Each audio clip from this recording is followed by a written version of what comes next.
Assalamu alaikum everyone, this is Dr. Juwairiya Habib and welcome back to my YouTube channel. Without further ado, मैं just बता दूं कि मैंने इस video में बोलना क्या क्या है. I am going to talk about कि AMC MCQ एग्जाम की तैयारी स्टार्ट से लेके एंड तक कैसे करनी है. Number 1 thing, AMC MCQ exam के कितने पार्ट्स होते हैं? 2.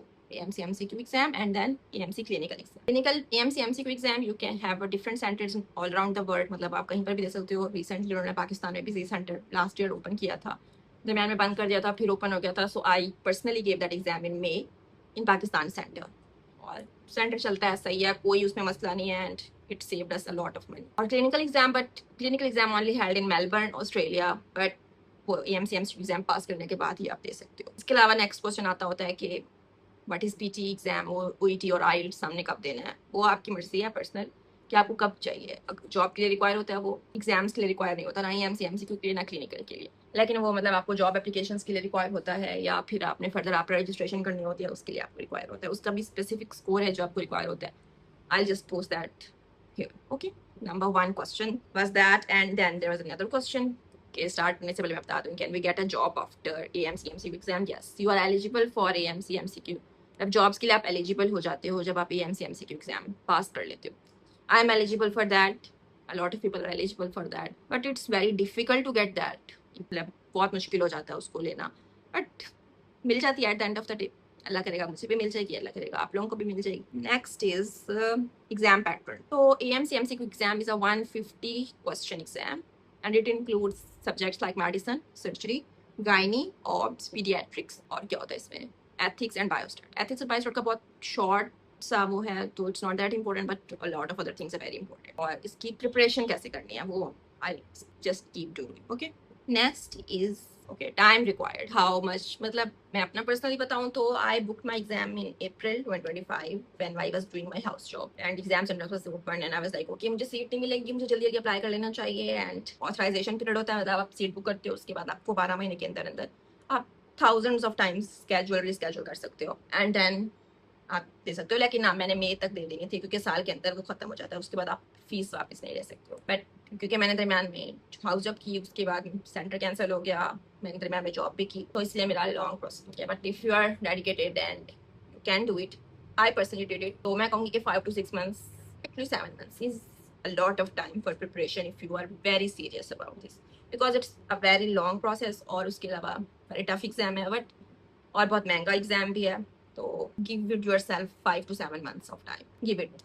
Okay, next is coaching academies. Number 1 thing आती है कि हमें कौन सी कोचिंग अकेडमी स्टार्ट करनी चाहिए. Coaching academy first year AMC MCQ है, एमरजेंसी फोकस है, और कौन सी होती है, शहरियार की है. शहरियार की तो बहुत गंदे रिव्यूज थे, बाकी फर्स्ट एड और एमरजेंसी फोकस के अच्छे रिव्यूज भी आ जाते हैं, कभी कभी बुरे रिव्यूज भी आ रहे होते हैं.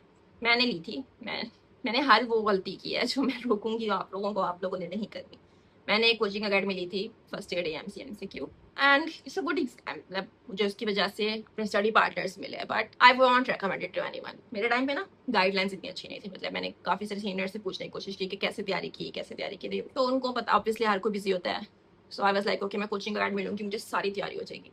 No, it was not like that. Please किसी को लेने की जरूरत नहीं है वो. और उसमें से कुछ नहीं पढ़ा मैंने, उसकी मैंने मतलब लेक्चर्स भी पूरे खत्म नहीं किए और मेरा काफ़ी पैसे ज़ाय हो गए उसमें. So no, I won't recommend it. Emergency focus की भी नहीं लेनी है आपने कुछ भी नहीं लेना, आपने सिर्फ पढ़ना है. Okay, next question is theory and syllabus. Handbook question पहले आता है कि हमने ब्लू बुक होती है एक हैंडबुक, वो करनी है कि नहीं करनी है. Lot of people recommend it, I won't recommend it. मैं कभी रेकमेंड नहीं करूँगी क्योंकि मैंने खुद उसके कोई 10 से 12 सवाल किए हैं, बस 10 से 12 सवाल किए हैं एंड आई वाज लाइक कि प्लीज मुझे नहीं करनी सवाल, उसमें से कुछ नहीं आता. और कोई वो एग्जाम समझने के लिए भी वो जरूरत नहीं है, एग्जाम भी उस तरह का नहीं होता. मैंने एग्जाम ही दे थे, so please just skip it, रख दो उसे. नेक्स्ट इज आपने रिसोर्सेज क्या यूज किए थे. Resources that I personally used first, क्योंकि मैंने पूरा साल एक्सपीरियंस किया है, एक्सपेरिमेंट्स किए हैं, तो मैं यही कहूंगी कि नंबर 1 थिंग जो बहुत ज्यादा इंपॉर्टेंट है वो है question bank. Question bank, EMADEX और EMADC में बड़ी बहस होती रहती है, लेकिन अब मेरे ख्याल से वो बहस भी खत्म हो गई है. EMADC लास्ट ईयर उन्होंने इंट्रोड्यूस कराया था और one of the best question bank. जैसे USMLE वालों के लिए यूवर्ड होती है, same is like that. Exam questions नहीं आते उसमें से, सेम भी नहीं होते इवन, बट आपकी तैयारी बहुत अच्छी हो जाती है उससे. देयर आर 5000 क्वेश्चन पूल है उसका, और उसकी सब्सक्रिप्शन फीस भी बहुत रीजनेबल है, लाइक 6 months के 25,000 and it's more than enough. और एक हैक ये होता है कि आप अगर किसी का लिंक हो, उस लिंक से ओपन करते हो EMADC का, तो आपको 7 months में 6 months मतलब 1 month आपको एक्स्ट्रा मिल जाता है. So it's a lot. अब 7 मंथ्स के लिए 25,000 की क्वेश्चन बैंक लो, और प्लीज इसको डिले नहीं करना। बहुत सारे लोग कहते हैं कि हम पहले थ्योरी खत्म कर लेंगे देन हम लेंगे, नहीं, जस्ट बाय। जब आपने स्टार्ट किया प्रिपरेशन, आप इसकी सब्सक्रिप्शन बाय कर लो। It's a lot, it's a good, it's very good resource. Number second thing, theory कैसे करनी है। ऑब्वियसली थ्योरी के लिए आप कुछ करना है क्या? थ्योरी के लिए आपने करनी है therapeutic guideline and other Australian guidelines. Therapeutic guidelines are very paid resource, मतलब वो पेड रिसोर्स है, उसकी बहुत एक्सपेंसिव फीस भी है, लेकिन अल्लाह भला करे उनका। उन्होंने पाकिस्तानी, इंडियन, श्रीलंकन्स जो थोड़े से थर्ड वर्ल्ड कंट्रीज में आते हैं, उन सब के लिए फ्री रिसोर्स रखा हुआ है। मतलब आप उनको ईमेल करते हो and they email you back in with in 2 weeks you can get that subscription, और वो आपकी साल तक चलती रहती है। मैंने जुलाई में ली थी, सो मेरी जुलाई तक की है अभी सब्सक्रिप्शन। आप उसमें से टॉपिक्स पढ़ते हो। उन टॉपिक्स में क्या होता है कि उन्होंने वो, क्योंकि वहाँ के फिजिशियंस के लिए है, तो ऑब्वियसली वो बहुत लॉन्ग है, मतलब बहुत लॉन्ग प्रोसेस है, आपने वो सारी नहीं पढ़नी, आपने उसमें से मेन चीजें पढ़नी है। वो मैं बताती हूँ कि वो आपने कैसे कैसे चूज करना। नंबर सेकंड थिंग है, जो टॉपिक्स वहाँ नहीं है, आप गायनियोप्स की काफी सारे प्रोसीजर्स जो है ना वो नहीं होते वहाँ पे, उसके लिए एक नई वेबसाइट है एसए हेल्थ। गायनियोप्स के क्या मतलब pre term labour, premature rupture of membranes, example के तौर पे आपने लिखा PROM एसए हेल्थ, आगे PDF आ जाएगा, आपने वो PDF चूज कर लेना है, वो PDF आपका उस टॉपिक का है। अब आप इतना सारा कैसे पढ़ोगे? RCH होता है, वो है पीडियाट्रिक्स गाइडलाइंस के लिए, और वो आपने उसमें से सारा नहीं करना होता जो TG में नहीं है, मतलब थेराप्यूटिक गाइडलाइंस में नहीं है, आपने उधर से वो पढ़ना होता है। अब एक नया क्वेश्चन आएगा कि हम ये सब कैसे करेंगे, तो बहुत लॉन्ग है या इट्स अ वेरी लॉन्ग, लेकिन आपको 2 मंथ देने हैं अपने थ्योरी को इकट्ठा करने में। आपने स्टार्ट कैसे करना है? मतलब आप सारा तो नहीं पढ़ सकते, obviously no one can do that. There is another thing, the third most important resource which is called recalls. Recalls क्या होते हैं? Recalls ये होते हैं कि जो आपसे पहले, जैसे हमारे पास्ट पेपर्स होते हैं, ये कि हमारे तो साल में एक ही दफा पास्ट पेपर्स आते हैं, इनका ये होता है क्योंकि हर मंथ एग्जाम होता है सिवाय दिसंबर और जनवरी के, तो मतलब आपका 10 मंथ एग्जाम होता है, और 10 मंथ में 7 डेज एग्जाम होता है। तो उसमें जो बच्चे एग्जाम देके आते हैं वो ना उसको करते हैं कि हमारे पास ये क्वेश्चन आए थे, उन क्वेश्चन को आपने करना होता है। आप 12 महीने के भी नहीं कर सकते, it's a very hectic thing. 2 to 4 month के रिकॉल्स करने हैं आपने सिर्फ। 5 मंथ मतलब कि 5 मंथ के बाद बस। अब आपने तैयारी कैसे करनी है, शुरू कैसे करना है? अब जैसे मेरा कौन सा मंथ रहा है, जून है ना, आप जून के रिकॉल फाइल्स ढूंढोगे, उस रिकॉल फाइल्स पे आपने डे 1, अब ना मंडे से सैटरडे तक एग्जाम होता है, तो मंडे की क्वेश्चन स्टार्ट कर लोगे आप। उसमें पहला क्वेश्चन आया हुआ है डायबिटीज पे, एग्जाम्पल दे रहे हो, आपने वो डायबिटीज का करना। डायबिटीज वाला टॉपिक खोला, PG पे खोलिए, थेराप्यूटिक गाइडलाइंस रिसर्च की डायबिटीज आगे बहुत सारी गाइडलाइंस आ जाएंगे, आपने उसमें से आप नोट्स अच्छे बना सकते हो तो छोटे छोटे नोट्स बना लो, सारा नहीं पढ़ना उसको, बहुत लॉन्ग है, आप नहीं पढ़ सकते हो। या फिर आप ChatGPT की सब्सक्रिप्शन है, क्लॉड की सब्सक्रिप्शन है, वहाँ पे वो प्रिंटेड फॉर्म में अपलोड करो और उनसे कहो कि मुझे गाइडलाइंस बना के दो। शुरू में बड़ा मुश्किल होता है उसको समझाना भी, लेकिन eight the end of the आपको पता है, थोड़ा थोड़ा जब आप पढ़ने लगते हो ना, प्लीज आपको स्टार्ट में कुछ भी नहीं आएगा, ट्रस्ट मी ऑन दिस। एक आध महीना तो लग जाएगा सिर्फ समझने में कैसे पढ़ना है, क्या पढ़ना है। डोंट गिव अप और डोंट बी लाइक बहुत मुश्किल है, नहीं है मुश्किल, 1-2 महीना दो, उसके बाद डिसाइड करो कि क्या नहीं हो रहा मेरे से, और फिर वही आपने जब उसको दिया वहां से आपको गाइडलाइंस, आपने जो मेन चीजें पे फोकस करना होता है ना, वो क्या करना होता है, डायग्नोसिस कैसे करनी है हमने, मैनेजमेंट कैसे करनी है हमने, ठीक है, एंटीबायोटिक्स होंगे, ड्रग्स होंगी फर्दर, और ये सारा कुछ होगा, और स्टेप वाइज आपने फॉलो करना है। आपने वो नोट्स बनवाए, या आप हैंड रिटन नोट्स बनाओ, या आप उसे प्रिंट करके सिर्फ उसमें से मेन बातें हाईलाइट कर लो, ये आपके पास डिफरेंट स्टेप्स होते हैं, ठीक है। मैं इसकी अलग सी वीडियो भी बना दूंगी कि how to make notes, okay. अब आपने डायबिटीज पढ़ा, डायबिटीज पढ़ लिया, नेक्स्ट टॉपिक था हाइपरटेंशन, वो पढ़ लिया, नेक्स्ट टॉपिक आया ITP, वो पढ़ लिया, नेक्स्ट टॉपिक आया कावासाकी डिजीज आपने RCH से करनी है। जस्ट मुझे याद आया कि वो वहाँ पे न्यूएस्ट फॉर्म में आई हुई है। मतलब आपने हाँ एक चीज का भी ध्यान रखना है कि आपने मोस्ट रिसेंट गाइडलाइंस करनी है, मतलब कि 2026 की मार्च वाली गाइडलाइन और 2026 की अप्रैल वाली गाइडलाइंस आएगा, तो आपने अप्रैल वालों को फॉलो करना है। एग्जाम अप्रैल वालों से आएगा, अगर आपने एक आध पीछे भी कर लिया तो आपका एग्जाम गलत हो जाएगा, बट बहुत इजी है, PG में हर वक्त वो रिव्यू करते रहते हैं, so it's not a big deal, okay. आपने वो गाइडलाइंस पढ़ी, नोट्स बनाए, उसके बाद आपने E-मेडिसी पे 4-5 टॉपिक्स या एक टॉपिक को लिख के वहां से वो टॉपिक्स करते गए। नेक्स्ट क्वेश्चन आएगा कि जॉन मुर्ता कर ले, हम नहीं, ना करो, आपको बहुत मुश्किल हो रही है नोट्स बनाने में, नहीं समझ आ रहा कैसे करना है, देन आप TG ना पढ़ो, जॉन मुर्ता का नया एडिशन आया 9th एडिशन, आप वो कर लो और फिर साथ में E-मेडिसी कर लो, ठीक है। अब एक नया क्वेश्चन आएगा कि रिकॉल्स कैसे ढूंढने हम, मुझे भी था, मुझे बड़ी मुश्किल हुई थी। There is a group on Telegram called AMCMCQ success, मतलब वो मैं कहती हूँ उस बंदे का भला करे, एडमिन का अल्लाह ताला उसने फ्री में वो रखा हुआ है, उस पर आप जाओगे, उसके ना 2 ग्रुप्स हैं, एक है AMCMCQ सक्सेस ग्रुप और एक है AMCMCQ सक्सेस चैनल। चैनल पे उन्होंने ना मतलब जो मेन बातें होती है ना, वहाँ पे वो फॉरवर्डेड मैसेजेस किए हुए होते हैं। आप उस चैनल पे जाओगे, ज्वाइन करोगे, और आप जब ऊपर जाओगे स्क्रॉल करोगे, थोड़ा सा स्टॉकिंग करनी है इसमें, और आपने वहाँ पे काफी सारे बच्चों ने अपना बताया होगा कि उन्होंने कैसे पास किया एग्जाम, आपने वो भी सर्च कर लिया, फिर आप वहाँ पे गूगल ड्राइव का लिंक भी होगा 225 और 226 के रिकॉल्स का। आपको 25 से कोई ताल्लुक नहीं है, प्लीज इन लोगों की बातें नहीं सुनी जो कहते हैं सिर्फ रिकॉल्स करके चले जाओ।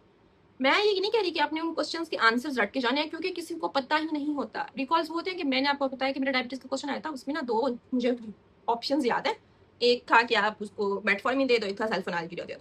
अब मुझे 3 ऑप्शंस भी नहीं याद, मैं कैसे कंफर्म कर सकती हूँ कि उसमें से इन दोनों में से ऑप्शन था, क्योंकि मुझे लगा कि मेटफॉर्मिन आंसर था, मैंने दूसरे ऑप्शंस को तवज्जो नहीं की। और क्वेश्चन सेम भी नहीं आते, कोई मतलब अगर आपको कोई ये गाइड करे ना कि क्वेश्चन सेम आएंगे, नहीं, I am just talking about the topics कि ये वाला टॉपिक कर लो डायबिटीज, फिर हाइपरटेंशन कर लो, फिर आईटीपी कर लो, क्योंकि वरना आप सारे टॉपिक्स नहीं कर सकते हो। I was just giving example, ठीक है। आपने उसमें से वो टॉपिक्स किए, वो वहाँ से फाइल्स डाउनलोड करनी है, फिर आपने फर्स्ट स्टेप वाइज उन फाइल्स की थ्योरी करनी है, नोट्स बनाने हैं, और साथ में ईमडीसी करनी है। ईमडीसी 5000 सवाल हैं, मैंने नहीं किए थे आई वॉन्ट से, लेकिन मैंने 2 दफ़ा किए थे 3000 करके, एक्चुअली 3 टाइम्स किए थे। मैं 3000 करके फिर रिफ्रेश कर लेती थी 3000, क्योंकि आपने सारे क्वेश्चन भी नहीं करने, वो इंपॉर्टेंट ही नहीं है। जो सिर्फ आपके स्टेप क्वेश्चन एग्जाम में आ रहे हैं, आपने उन्हीं को बार बार प्रैक्टिस करना है कि किस तरह से क्वेश्चन पूछा जाएगा, फर्स्ट लाइन क्या है, गोल्ड स्टैंडर्ड क्या है, इसके बाद नेक्स्ट स्टेप क्या है, नेक्स्ट बेस्ट स्टेप क्या है, थोड़ा सा ये है। अब लास्ट थिंग आई थिंक ये है, हाँ, कि एग्जाम वीक रिकॉल ज़्यादा इंपॉर्टेंट, और हमें किस दिन एग्जाम बुक करना चाहिए। Please exam week recalls are, मतलब उसके बगैर मुझे लगता है पास होना मुश्किल है। और मैंने उसके लिए पेड, हाँ इसका मैं कहूँगी कि इस टाइम पे अगर आपके पास बजट है ना, तो आप इसका पेड रिसोर्स ले लो। I got doctor Ahmed IMG AMC for IMGs course, ठीक है, बहुत एक्सपेंसिव था। मैंने मेरा 4th डे एग्जाम था थर्सडे को, सो आई गॉट ऑल 4 डेज। ये सिर्फ इसलिए कि आपकी एंग्जाइटी रिड्यूस हो जाती है, आपको लगता है कि आप मतलब हर कोई एग्जाम में पढ़ रहा है, मैं ना पढ़ूँ तो। लेकिन अगर आपके पास बजट नहीं है और आपके पास कोई बंदा है जो आपको आंसर्स ढूंढ के दे देगा, तो please don't waste a single penny on that. Also just get, मैंने अभी आपको AMC MCQ सक्सेस बताया था, उनकी गूगल ड्राइव का लिंक होता है, वो 4000 रुपये का लिंक था, मतलब मेरे ख्याल से 2000 का होता है। उसने मेरे टाइम पे, जब क्योंकि मेरा एग्जाम था और मैंने एग्जाम डेट में मैंने बहुत स्ट्रेस थी, तो मैंने कहा मतलब आपको टेंशन हो जाए, कुछ तो कर लूँ। तो मैंने उसे मैसेज किया and he gave me that for double the price, कि अब सबको चाहिए तो मैं डबल कर दूंगा। वहाँ पे वो पेमेंट लेता है, अदरवाइज वो फ्री है। मैं उसकी एडमिन नहीं हूँ, ठीक है, please don't come after me. तो उसने मुझे वहाँ पे डबल पेमेंट में दिया था, but still it was only 4000, ठीक है। जब 10 लाख लगा के बैठे हो ना, तो 4000 से कुछ नहीं होता। तो मैंने वो लिया, ऑन ट्रस्ट मी, मतलब अगर किसी और ने लिया ना, उसको पता होगा ये बात, trust me. Exam week recalls में सबके पास वही फाइल से सब आता है। क्वेश्चन जो आता है वो होता है कि आर एग्जाम डेट्स इंपॉर्टेंट, मतलब मुझे किस डेट पे एग्जाम होना चाहिए। Monday is a good thing, Monday को आपका पिछले वाला जो आपने पीछे सारा पढ़ा था उसमें से कुछ ना कुछ टिक के जाता है। ट्यूसडे को सारे नए सवाल निकाल देते हैं ये। मैं ये नहीं है कि मैं कोई एडमिन हूँ, मैंने अपना पर्सनल एक्सपीरियंस से बता रही हूँ। मैं हम 8-10 लोगों का ग्रुप था और 3 बंदों का ट्यूसडे को था, ठीक है। And sorry to say all of them are fail, ठीक है। वेंसडे को भी था, वेंसडे को रिकॉल्स कुछ ट्यूसडे वाले रिपीट हुए, क्योंकि 150 सवाल है ना, अगर आपको 10-12 सवाल भी रिपीट हो जाते हैं, आप बहुत सारे लोगों से आगे चले गए, ठीक है। फिर थर्सडे को ज़्यादा होता है। फ्राइडे सैटरडे को ट्रस्ट में बहुत सारे लोग ये कहते हैं कि पूरा पूरा पेपर ही रिपीटेड आता है, बट फ्राइडे सैटरडे की सीट्स मिलना मुश्किल है। लेकिन फ्राइडे सैटरडे को काफ़ी सारे लोग फेल भी हो जाते हैं।